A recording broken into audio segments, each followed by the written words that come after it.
Coming up next on Making Moves, we'll tell you how 6 more cents at the gas pump could generate nearly $1 billion worth of road construction and other improvement throughout Jacksonville. Not all people in Jacksonville who need COVID-19 vaccines can easily get to vaccination sites. So, JTA is partnering with Agape Family Health to launch a mobile vaccination bus, taking the vaccinations to underserved areas of the city. JTA has a multitude of transit options at its new downtown transit center. Buses, shuttles, elevated rail. Now you can add scooters to the mix. The St. Johns River Ferry is back in business after another multi-million upgrade to both landing sites and a full Coast Guard inspection of the boat. We'll take you to Mayport for more. And the JTA Board of Directors gets a close-up view of Jacksonville's transportation of the future when they check out the latest autonomous vehicles at JTA's test track. These stories and more are all coming up right now on this brand new episode of Making Moves.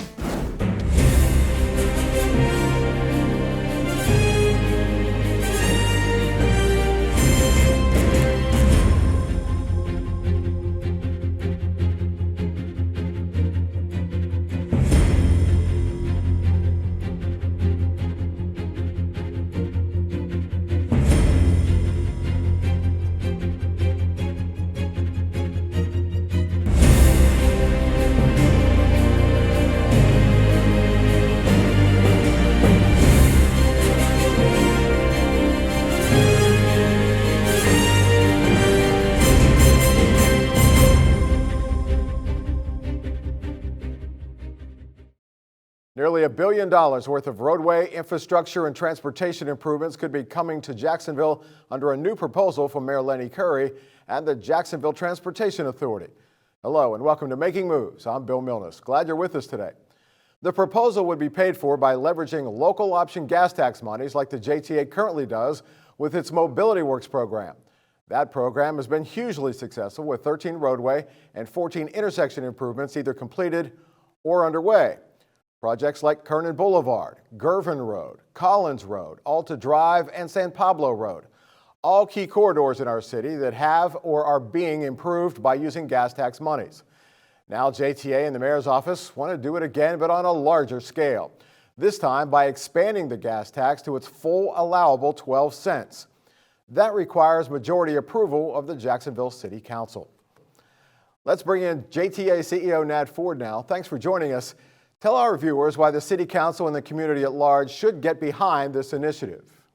Well, it's clear. The better we move, the greater our city will become.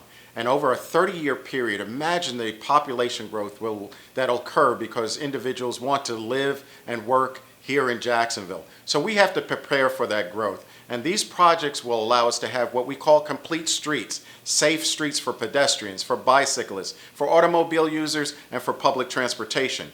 Also, we have ADA accessibility issues that continue to be a challenge. We need to make sure that our streets are safe for the disabled community so they can safely make their travels for their life needs. A part of the plan also includes JTA purchasing a second ferry. For those who aren't regular users of the St. Johns River Ferry, why is a second boat necessary? A second boat is critical. As we see an increase in ferry utilization over the past few years, the JTA took responsibility for the St. Johns Ferry back in 2016. One of the challenges we have is that periodically the boat needs to be taken out of the water, inspected, repowered. The motor is actually checked and inspected and repaired if necessary. And during that time frame, which could take up to 2 months, that connector for A1A, Highway A1A, is out of service, and it creates a very long trip for our citizens who actually use the ferry. So having a second boat allows us to keep the ferry in service 365 days out of the year. When are you hoping to get this before City Council for a vote? Well, we're working very closely with the mayor's office. He'll make the final decision in terms of when legislation will be drawn up and put before the City Council. I believe his plan is for it to occur during the development of the fiscal year 2022 budget, and so we will wait for his direction as it relates to that. And in the meantime, we will continue to inform the community in terms of the importance of these infrastructure projects and the importance of using local option gas tax to fund these needed projects. JTA CEO Nat Ford, thank you for your insight into this important initiative. If approved by City Council, the overall investment in our city would total nearly $1 billion. Here's how it would break down. $345 million would go to roadway projects, another $129 million for drainage projects, and $447 million for transit projects. Let's take a closer look at some of the larger projects in each category. Let's start with the road projects. In Ocean Way, New Berlin Road would see a $40 million worth of upgrades and expansion. A $6.6 million traffic calming project on Sutel Drive is on the project list. Belfort Road would get widened from Touchton to J. Turner Butler Boulevard. $30 million would go to a Chafee Road project on the west side, while Penman Road at the beaches would get a $20 million complete streets makeover. Throughout Duval County, $120 million in road resurfacing would also get completed. On the transit side, plans include purchasing a second ferry that would allow continuous operation of the ferry system, preventing shutdowns during inspections and other maintenance. The bulk of the transit dollars go to the Skyway conversion to autonomous vehicles, including the expansion into nearby neighborhoods like the sports complex, Springfield, San Marco, and Riverside. The expansion would take the current 2.5-mile elevated track and expand the network to 10 miles at street level. Monies would also go toward new autonomous vehicles and to convert the Skyway track to accommodate the new AVs. The best protection you can have against COVID-19 is a vaccination. So JTA has been offering free rides to vaccination sites so as many citizens can get their shots as possible. Through Rides to Health, the JTA continues to offer complimentary rides to seniors and eligible populations to federal, state, and local sites across Duval County. Through bus routes, the First Coast Flyer, Ready Ride, and discounted trips through Z-Trip taxi cabs. But JTA wanted to do more, so now they are partnering with Agape Family Health to bring the vaccines to the people in underserved areas of Jacksonville. As Making Moves correspondent Karen Adams reports, it's a program called Wellness on Wheels, free COVID-19 vaccines from its mobile vaccination bus. The Jacksonville Transportation Authority is used to being an industry leader. It's exactly how CEO Nat Ford likes it. Throughout the pandemic, JTA has been out there every day taking essential workers to their jobs and making history by using its autonomous vehicles to deliver COVID test samples at Jacksonville's Mayo Clinic. So it was no surprise when the JTA teamed up with Agape Family Health to make sure Jacksonville's most vulnerable citizens get their COVID-19 vaccine. Together, they've created Wellness on Wheels, a unique way to reach the city's less mobile citizens by bringing a mobile vaccination bus directly to them. Mia Jones, president of Agape Health, says the priority is homebound seniors and those people at high risk. So we're going to be working with community organizations, churches, schools, in order to make sure that we have a place that we can go, we can set up. We'll go to at least 2 places each day, and then we'll have the opportunity to work with those various organizations. The idea is to target anyone who needs assistance getting vaccinated. It's an idea that Ford believes in so strongly that he had his talented maintenance team convert 2 JTA buses into vaccination centers. Patients can register and get their COVID vaccine on one bus. Then they go to the second bus for a mandatory waiting period, usually 15 to 30 minutes, to make sure there's no adverse effects from the shot. All the while, trained health professionals are standing by to step in if someone does have an unexpected reaction.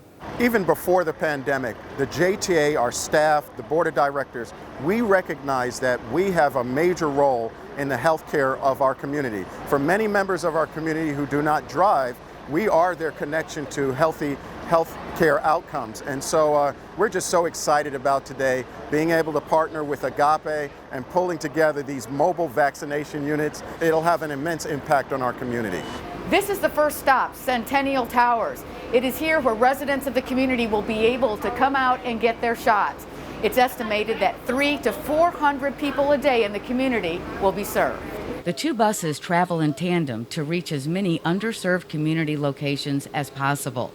Inside, the seats have been reworked so people can sit comfortably, and there's plenty of room for healthcare personnel.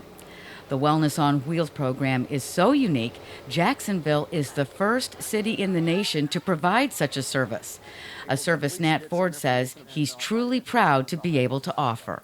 I think we've done a fine job with our fixed route service and connecting people to the facilities that have been identified.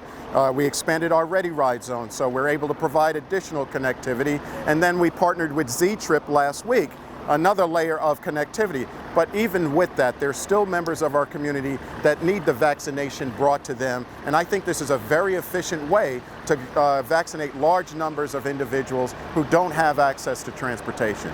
Jones and Ford both say the Wellness on Wheels buses will run for as long as it takes to get everybody vaccinated who wants one. In Springfield, Karen Adams, JTA Making Moves. Up next on Making Moves, there's a new travel option available at the Jacksonville Regional Transportation Center. Correspondent Vicki Pierre shows us how traveling in downtown just got a lot more fun. Construction on a new First Coast Flyer line is underway. We'll give you an update on the Orange Line and tell you where it will take you when it opens later this year. Then we'll take to JTA's Northside Autonomous Vehicle Testing Site as the authority's board of directors gets their first look at the newest AVs in action. And we continue our Art in Motion series with the work of artist Tiffany Manning, who translates dance moves into her abstract paintings. That's all next when Making Moves continues. Jason, let's go see your room.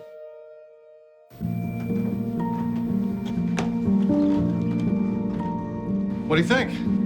We kept it a little spare, so you can decorate it how you like.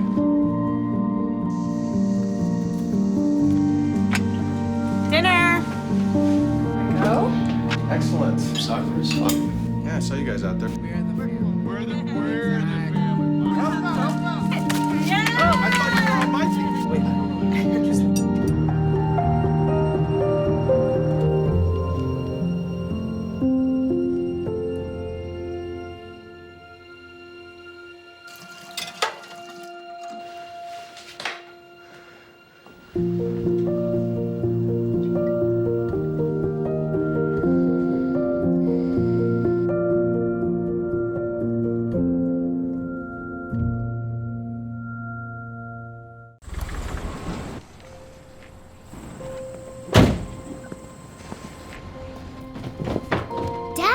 They took over my bedroom. Come on, come on. Okay, Dad. 1, 2, 3.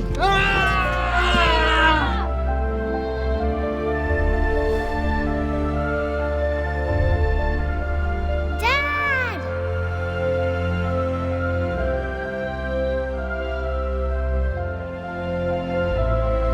You saved me. Dad? Are you okay? I'm fine, dear.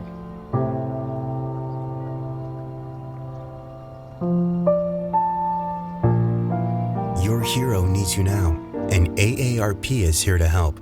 Find the care guides you need at aarp.org/caregiving. There are 16 million children struggling with hunger in America. That's 1 in 5 daughters, sons, neighbors, and classmates who don't know where their next meal is coming from. Yet billions of pounds of good food go to waste every year. It's time we do something about it. Feeding America is a nationwide network of food banks that helps provide meals to millions of kids and families in need. Visit feedingamerica.org to help them feed even more. Together, we can solve hunger. Together, we're feeding America. Here are AARP's top tips on caregiver preparedness during coronavirus. Form a caregiving team. Inventory essential supplies and medications. Make a plan to stay connected. Maintain self-care and follow CDC guidelines. Learn more on our website. You're watching Making Moves, the most honored transportation news and information program of its kind in the country.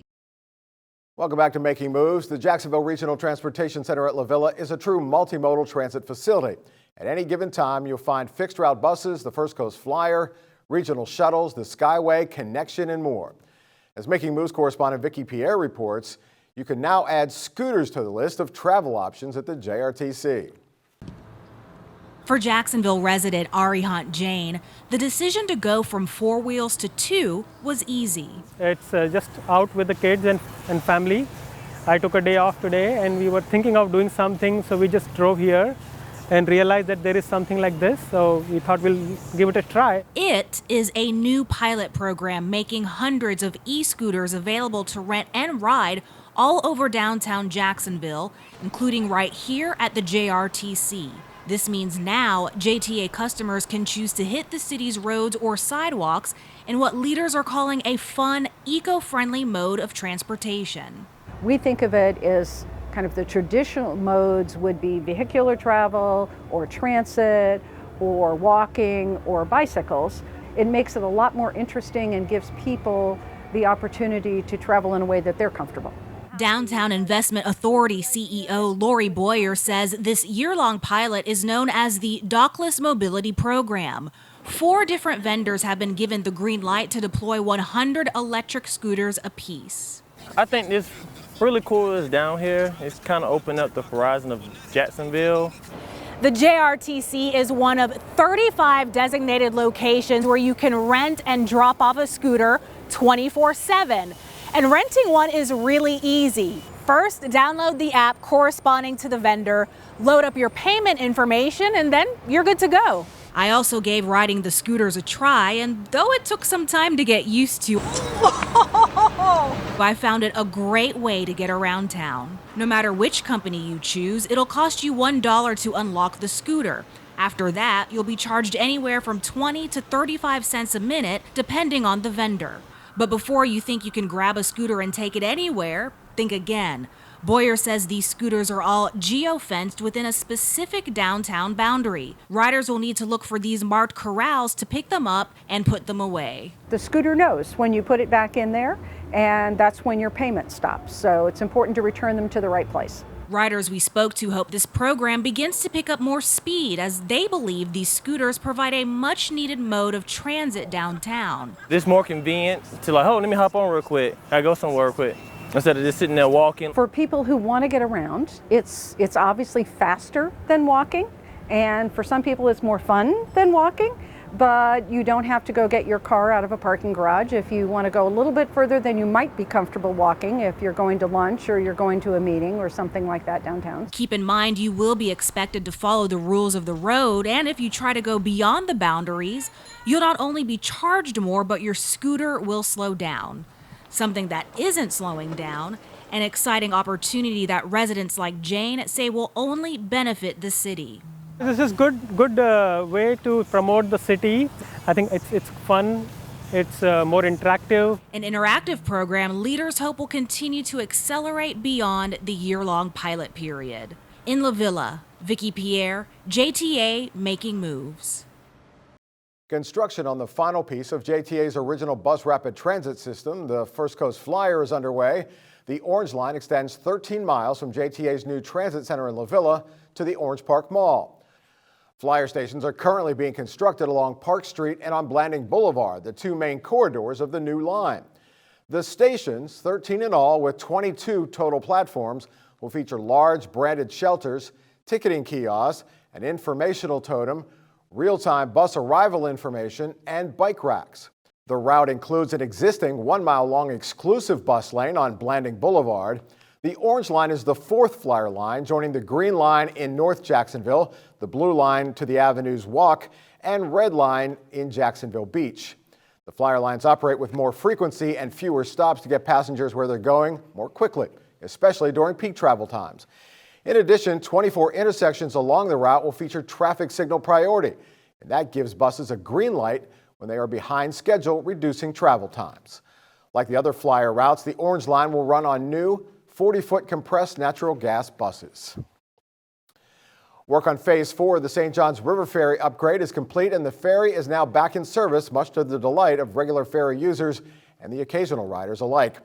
The U.S. Coast Guard mandates inspection of the vessel every 2 to 3 years. JTA combined the haul out with additional facilities work to prevent a second shutdown later this year. Phase 4 work included pavement rehabilitation and markings, various ADA improvements, new bulkheads and mooring bollards, catwalk access improvements, accessory and utility building improvements, construction of new public restroom facilities on the Mayport side, along with landscaping and lighting enhancements on each side of the ferry. The ferry service was closed for several weeks so the inspection and rehabilitation work could be completed. And as we mentioned earlier in the show, JTA is hoping to add a second ferry if City Council does approve the extension and expansion of the local option gas tax. Adding a second boat would mean no more ferry closures during inspections and other maintenance work. More than 400,000 people ride the ferry each year. The JTA Board of Directors recently spent the day getting up close and personal with the authority's autonomous vehicle testing program and JTA's new AVs. Making Moves senior correspondent Eugene Lindsay shows us the extensive testing program and found out what the board members think about this latest advancement in public transit. For several years now, the Jacksonville Transportation Authority and its innovation and automation team have been busy planning and developing the future of transportation here on the First Coast. Much of that work happens here at the JTA's North Jacksonville Armsdale facility. Many of the transit projects that JTA takes on must first get the approval of its board of directors. The board gave the green light for the JTA to move forward on the U2C Ultimate Urban Circulator project in 2015. Since then, the Innovation and Automations team at JTA have been hard at work on how to best incorporate driverless vehicles into its fleet. And recently, JTA's board members were invited to come out to the Armsdale Development Center and Test Track to see firsthand how things are progressing. This kind of exposure for us as board members is critical for a number of reasons. It's not only critical from a financial perspective, so we know what are things going to cost and how do we budget for now and the future, but it's also important because we get to understand the sort of non-financial implications. We need to have firsthand knowledge of the work that's happening in support of our migration towards autonomous vehicles. So board members were given a complete overview of where things stand with autonomous vehicles and the U2C Ultimate Urban Circulator. And we talk about how we're going to deliver on this culture of innovation and winning. The day started in a classroom setting, giving board members a snapshot of all that goes on here, as well as introducing them to autonomous vehicles. This vehicle allows for us to have an operator on board. And from there, it was time to climb aboard for a ride on the AV. This vehicle actually has the capability of going 40, 50 miles an hour. They've actually governed it down. It almost has like a Tesla type of torque to it. There is going to be a place for every platform. Final thing that will take us home. All right. And then on to the EV Star Zero Emissions fully autonomous paratransit shuttle. It's currently the largest AV in the study and capable of reaching a top speed of 65 miles per hour. The vehicle is now in autonomous mode. So nobody's driving right now. Put your hands up. Hands up. Look at this. All right. So vehicle is in full autonomy mode. Oh my gosh. And they also got a chance to see how these AVs are being designed to integrate and coexist in a real-world environment. From navigating in heavy rain and adverse weather conditions to watching out for pedestrians that may suddenly cross its path. Board members say this experience will certainly be a benefit to them as they are often asked to share their insight about what's happening at the JTA. I feel like I'm better informed now to be an ambassador for the project in the community, to talk to others who may not even know about it. And it quite frankly positions us then to be better communicators for the JTA to our friends, colleagues, the community, stakeholders about the very important technology work that's being done here at the Armsdale Center. With this knowledge, speak to exactly, what the facility does, what it means to test vehicles, what are roadside units, what the technology does. And so now that they've been empowered with that knowledge, they can interact with folks throughout the community, their other constituents, and actually speak to what the JTA is working on. So it's very, very important for them to actually have this foundation and understand what we're doing. In North Jacksonville, Eugene Lindsay, JTA Making Moves. At the JTA, essential workers are everything. They drive our customers to work, school, and other places they need to go. They fix and maintain our fleet, making sure our vehicles are safe for you to ride. They assist you with tickets, directions, payments, and more. They resolve your issues and make sure you're on the correct bus and that every vehicle and facility is clean. In this time of COVID, those attributes have never been more important. So last month, the authority celebrated its essential workers with a week-long celebration.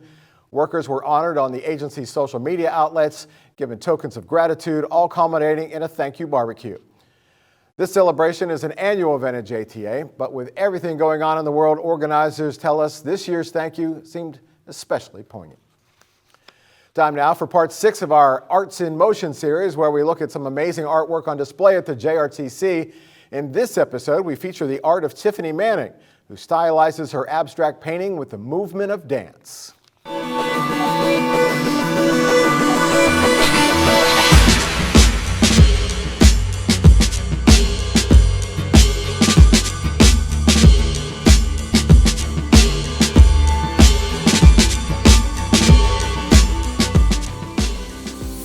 Art as an expression of joy, and as long as people can feel the joy that comes off of the piece, because that's what I felt when I created it, and that's all that matters. I love being able to express myself through dance. The genre that felt the most natural was getting into the movement of abstract. I really was craving the ability to express myself with my hands and body through motion and movement, so I started painting.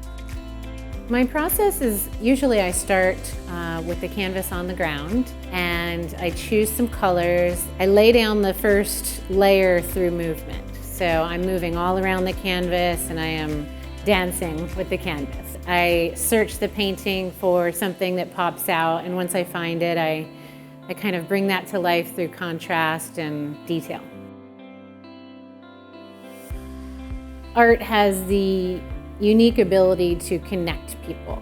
I think that that's important, and when our government gets involved and recognizes the importance of the arts in our community, then I think everyone benefits.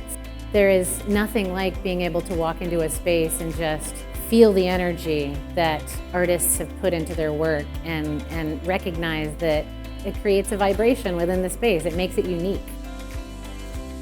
This painting specifically, to me, felt like mountains and fresh air and this tree form for me. Obviously, it's abstract and it's up to interpretation, but the tree formed and it felt to me like a message to my daughter.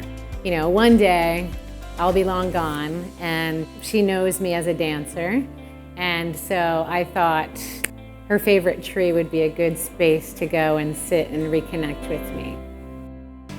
And that wraps up this episode of Making Moves. We thank you for joining us, and we welcome you to check out our YouTube channel where you can watch past episodes and stories at your leisure. A direct link to our YouTube page is available at jtafla.com. Just look for the YouTube logo at the bottom of the page. I'm Bill Milnes for everyone here at Making Moves. Thanks for watching, and we'll see you next time.